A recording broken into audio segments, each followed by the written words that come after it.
Last কয়েকদিন আমরা খুব ভালো প্র্যাকটিস করেছি এবং ব্যাটসম্যানরা খুব ভালো রেসপন্সিবিলিটি নিয়ে ব্যাটিং করেছে এবং বোলাররাও ভালো জায়গায় বল করেছে।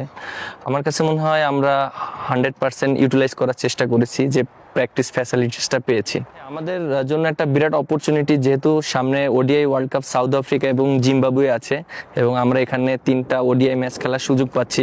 প্রত্যেকটা প্লেয়ারের বুঝতে পারবে যে এই কন্ডিশনটা সম্পর্কে। সো আমার কাছে মনে হয় যদি আমরা 100% দিতে পারি এবং কন্ডিশনটা অ্যাডাপ্ট করতে পারি, প্রত্যেকটা প্লেয়ারের জন্য একটা বড় অপরচুনিটি থাকবে। আমাদের সিরিজ লক্ষ্য থাকবে জেতার জন্য, কারণ আমরা লাস্ট 4টা সিরিজ জিতেছি বাংলাদেশের হোম কন্ডিশনে, আমাদের কন্ডিশনে।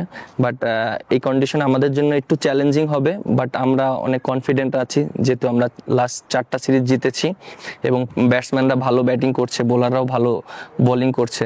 সো আমার কাছে মনে হয় যে আমরা যদি প্রপারভাবে রেসপন্সিবিলিটি নিয়ে খেলতে পারি তাহলে আমরা অবশ্যই এই সিরিজ জিততে পারবো।